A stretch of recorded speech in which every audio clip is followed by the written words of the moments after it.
Thank you so much, James. I'm going to move away from the speaker. I appreciate that, and quite frankly, up until I met James, I had no idea what GEO was, so I did get to raise my hand, but that was only because of James. So as we are taking a look at our next speaker here, we have David Seafoam of Seafoam Bookkeeping.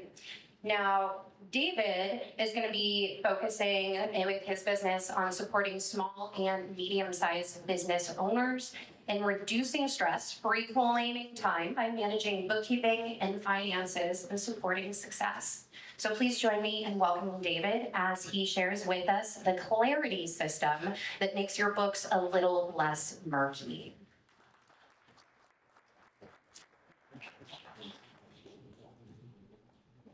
Testing, too loud? Okay. All right, so welcome today. I'm going to be talking about bookkeeping and accounting. Okay, so I'm going to do a little show of hands first. How many went into business to learn how to become an accountant besides me? There's one or two of you out here, I know. But I'm not going to teach you how to be an accountant today. Okay, bookkeeping and accounting. They're intertwined, right? So what do? Put them together and you get the clarity system, as Heather said, that removes that murkiness from your books. Okay? So what does this clarity system allow you as small business owners to do? Allows you to make better financial decisions rather than just guessing or making bad decisions. Okay? It reduces the ongoing stress. You don't wake up at 3 a.m. in the morning going, oh, did we make any money last month? Because you know, okay? It's all clear. And you stop guessing about what direction your business is going. You know, businesses go up, businesses go down. You need to know which one of those you are so you can take steps to correct the one that's going down, right?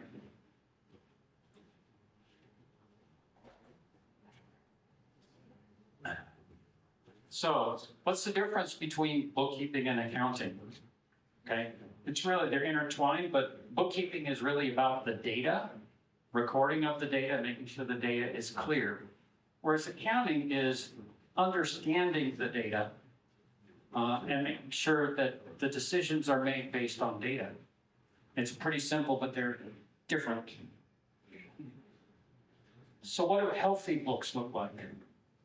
Healthy books, all the transactions are categorized correctly. So you don't have airplane tickets ended up in the tax category, something like that, right? It'd be really weird.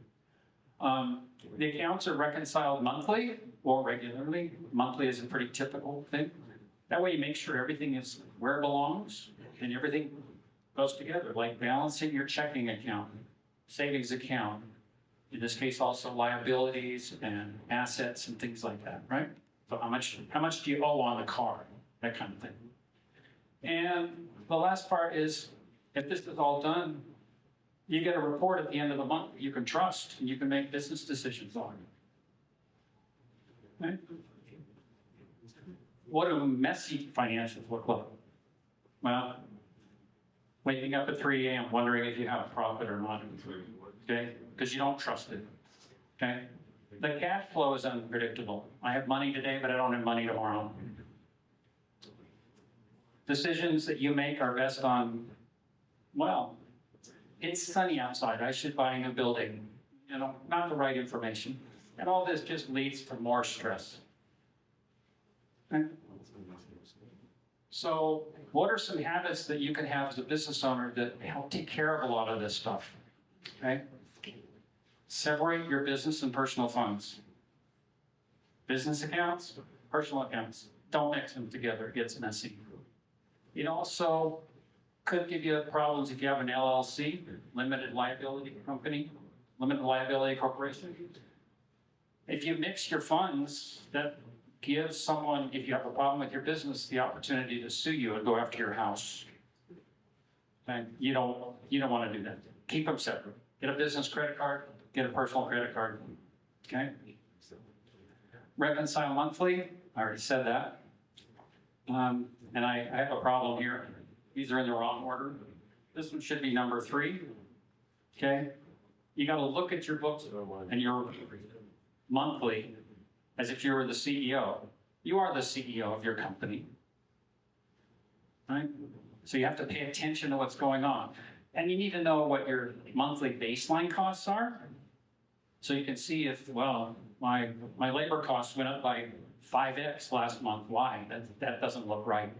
Those kinds of things. Just kind of know where you are by checking them regularly.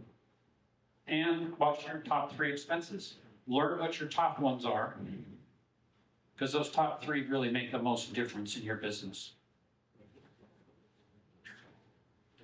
So this is your 10-minute monthly money check. You need to check your balance sheet, check your profit and loss statement, and check your cash flow summary. I haven't talked about any of these yet, but we're going to do it now, all right? Just so y'all know. I got plenty of time. I only got 3 minutes left. No, my presentation. So the balance sheet, first report. Balance sheet is a snapshot of your business condition. So it's as of January 31st. It's a particular point in time. Okay? It talks about the assets, the liabilities, and the equity. Okay?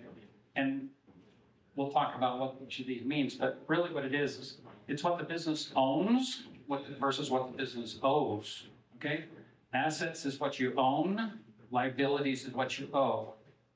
And I like to look at a balance sheet. It's a balance between those 2 items. If your assets are high and your liabilities are low, your business could be pretty stable. If your assets are low and your liabilities are high, you're at risk. Okay? And equity actually is the difference between those 2. But looking at the assets and liabilities and just balancing between them can figure out if you're in good shape or not in good shape at that moment in time. The next one is the profit and loss statement. P&L, the income statement, they're all the same thing. It shows your income, your expense, and your profit. So income or revenue minus expenses gives you your profit number. The P&L is over a time period, like the month of January. Okay? And it measures, you can check and see, is your profit going up or down? I look at January versus December versus November, and I see I'm going up or down. Or if it's a seasonal business, you look at January versus last year January, so you can tell if it's changed. The last one is the cash flow summary. As expected from cash flow, this means money moving in and out. So this tells you I got a lot of money in the bank today, but I'm going to be overdrawn tomorrow. But I got rent payment and payroll to do. And if you know that you're going to be low, you move some money out of your reserve fund so you don't pay the bank fees. Right? Simple thing like that, if you have a reserve fund. Cash flow focuses on timing. When the cash is moving out, it doesn't deal with profit. That's on the profit and loss statement. Cash flow is really what keeps the business alive, because when you run out of money, you don't pay your bills, and that's a problem. Okay? Profit tells you how the business is doing, and the balance sheet gives you a bit of the stability, right? So, why does all this matter? Well, you put this all together. Clarity, okay? That's the whole purpose of my talk here today, is get clarity, right? So, anybody have any questions for me later? Come and see me. I do free consultations, okay? So, thank you, everybody.